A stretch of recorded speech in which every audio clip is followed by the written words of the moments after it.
Assalamualaikum semuanya. Di video pertama ini, gue Avan akan menceritakan alur cerita film Oldboy.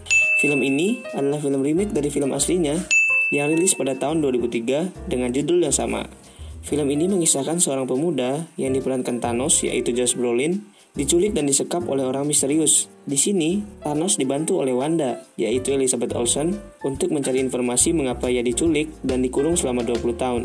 Dalam petualangan mereka, banyak hal yang mereka alami, bercocok tanam salah satunya. Gue Avan, selamat datang di Lini Masa.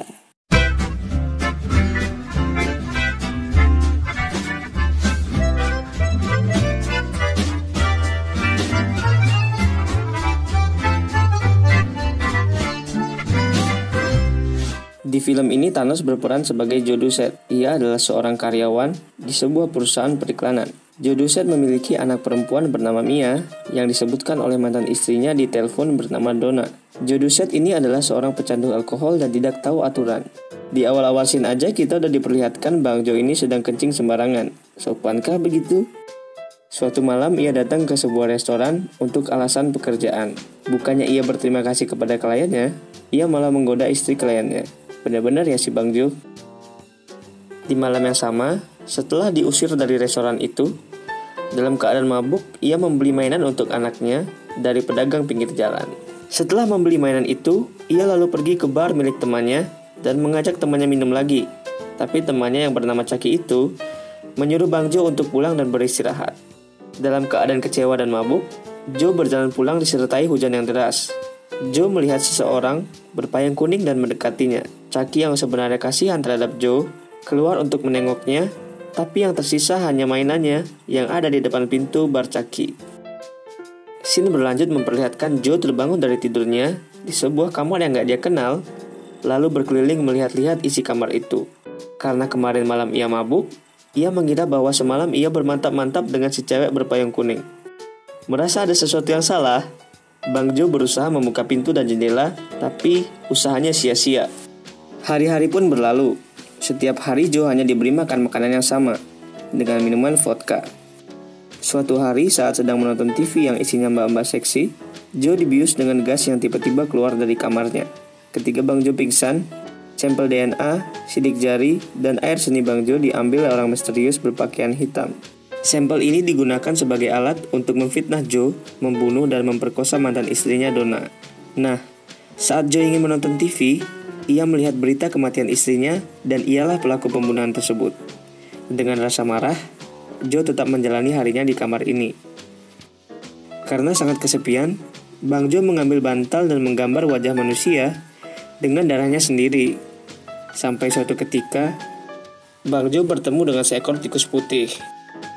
Tikus inilah yang menemani Joe menjalani hari demi hari. Suatu hal yang menyenangkan terjadi. Tikus Joe melahirkan anak dan keesokan harinya, saat Joe diberi makan, ia mendapat makanan yang berbeda. Ya, tikus putih itu dan anak-anaknya. Menyenangkan, bukan? Bang Joe sangat kaget dan marah. Karena hal ini, Joe bertambah frustasi dan putus asa. Ia sampai mencoba bunuh diri, tapi gagal. Ketika ia sedang menonton TV, ia melihat sebuah talk show yang mengundang ayah dan ibu angkat anaknya Mia. Ia melihat putrinya yang sudah berusia 8 tahun sedang memainkan alat musik. Dan Joe pun terharu. Karena melihat putrinya, Joe seperti mendapat semangat baru. Ia kemudian menulis surat yang nantinya akan diberi ke anaknya saat ia bebas. Joe mulai mengubah hidupnya. Ia tidak mau minum vodka lagi dan malah membuangnya ke kloset. Ia juga mulai berolahraga dan belajar bela diri dari TV yang selalu ia tonton. Setelah bertahun-tahun di sini, Joe pun mendapat celah keluar dari tembok di kamar mandi.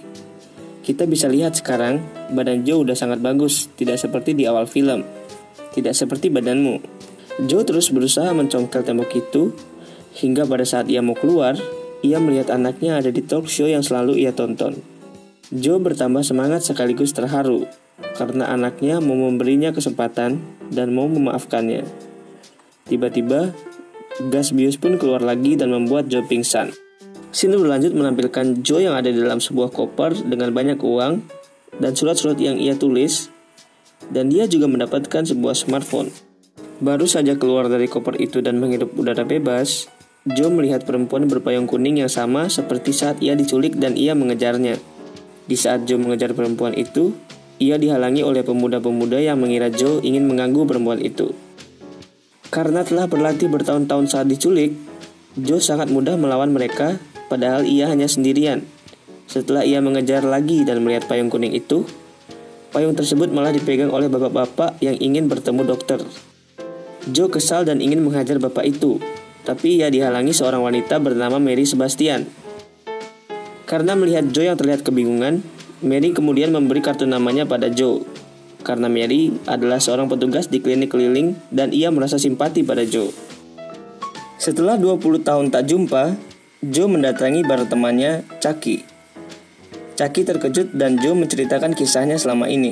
Tiba-tiba, Joe ditelepon oleh orang misterius dan berkata bahwa ia yang bertanggung jawab atas penculikan dan pengurungan Joe selama 20 tahun. Joe kemudian meminta tolong Chucky mencari informasi di internet. Karena Joe tidak keluar selama 20 tahun, ia sama sekali tidak mengerti cara menggunakan komputer. Joe mencari nama-nama orang yang pernah disakitinya. Contohnya, klien yang ia goda istrinya 20 tahun lalu. Berharap ia akan bertemu dengan yang menculiknya, ia mencari terus nama-nama orang hingga tengah malam. Suatu pagi, Joe ditemukan tidak sadarkan diri oleh Chucky. Dan Chucky menelpon Mary yang kartu namanya ada di saku Joe. Setelah Mary datang, ia mulai merawat Joe yang masih tak sadarkan diri. Mary tidak sengaja menemukan surat-surat Joe yang ia tulis untuk anaknya. Saat Joe tiba-tiba terbangun, ia merebut surat-surat itu dari Mary. Karena Mary sudah hampir membaca semuanya, Mary menawarkan untuk membantu Joe. Joe dan Mary mulai mencari orang-orang yang ada di daftar nama Joe. Namun mereka semua bukanlah orang yang Joe cari. Bang Joe kemudian mencari restoran yang menyuplai makanan ke tempat ia dikurung. Karena ia makan makanannya sama selama 20 tahun, Joe sangat hafal rasa makanan tersebut. Satu persatu restoran ia datangi, dan suatu ketika, ia menemukan restoran yang rasa makanannya sama dengan yang ia makan selama 20 tahun. Joe juga mencurigai orang yang membeli banyak dan kelihatannya sudah akrab dengan penjual di sana, yang bernama Yang Lek. Salah. Joe mengikutinya dan ia sampai di sebuah gedung. Dengan membawa sebuah palu, Joe masuk dan membunuh semua orang di sana secara brutal dan sampai akhirnya ia bertemu pimpinan di gedung itu bernama Chani. Ternyata Chani hanyalah orang suruhan dan Joe menyiksanya dengan brutal untuk mendapatkan informasi. Sayangnya, Chani juga tidak tahu siapa dalang di balik bisnis ini. Ya, ternyata penculikan dan penyekapan ini bukan hanya untuk Joe saja. Ini adalah sebuah bisnis, kata Chani. Setelah tak tahan dengan siksaan Joe, Chani menyuruh Joe untuk menonton sebuah rekaman. Dari rekaman tersebut, ada orang misterius yang menyuruh Chani mengurung Joe selama 20 tahun dan tanpa diketahui dunia luar. Setelah itu, Joe pun keluar dari gedung tersebut dan dia dihadang anak buah Chani yang jumlahnya sangat banyak. Tetap dengan modal palu yang tadi, ia menghabisi mereka dengan sangat brutal.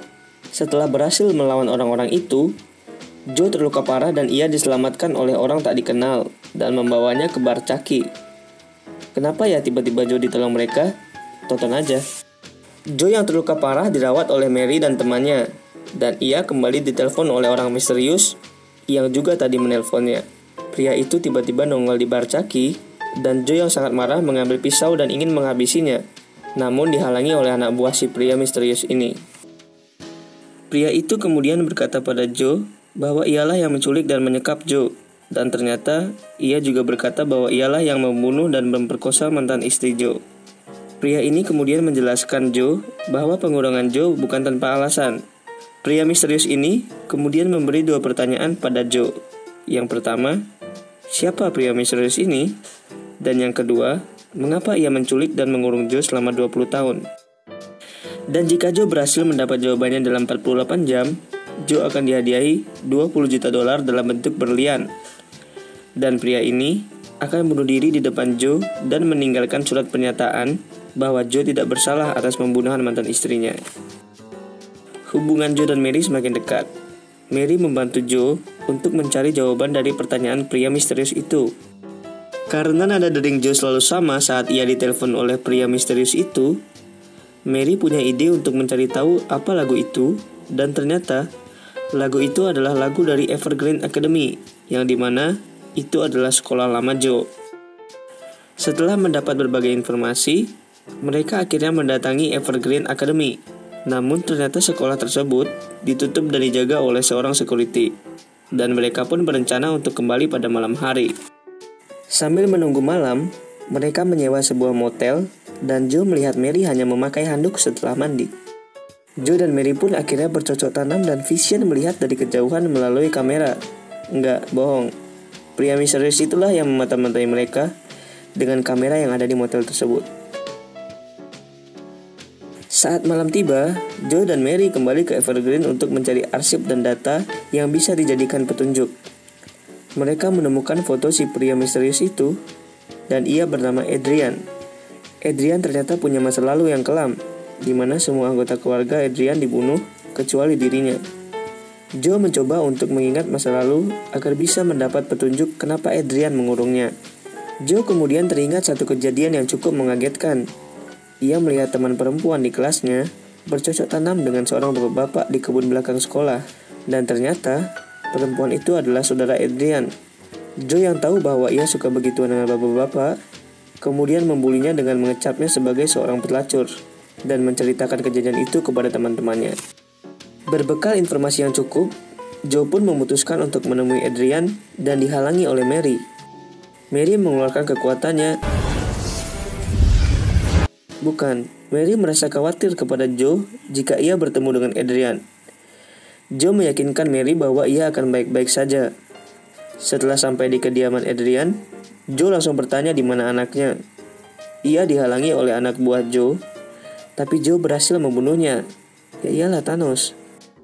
Ketika diminta menjawab pertanyaan yang diminta, Joe dengan informasi yang sudah ia kumpulkan dapat menjawab pertanyaan dengan benar. Joe menceritakan tentang saudara Adrian yang bercocok tanam dengan laki-laki tua yang ternyata adalah ayah Adrian. Wow, Adrian kemudian melanjutkan bercerita yang sebenarnya terjadi. Karena ayah dan saudara Adrian ketahuan mantap-mantap, ia kemudian membunuh seluruh keluarganya, termasuk Adrian, dan membunuh dirinya sendiri. Tapi, ternyata tembakan ke Adrian meleset dan hanya menyisakan bekas luka di tubuh Adrian. Inilah jawaban dari semuanya. Adrian ternyata ingin Joe merasakan apa yang ia rasakan. Joe menanyakan di mana anaknya, dan Adrian pun mengantarnya menemui anaknya yang selama ini ia hanya lihat di televisi. Ternyata perempuan itu bukanlah anak Joe, melainkan seorang aktor yang dibayar Adrian. Dan coba tebak siapa anak Joe sebenarnya? Orang yang selama ini menjaga Joe, merawat dan juga berihu bersamanya, ternyata adalah Wanda, anaknya sendiri, yaitu Mary Sebastian.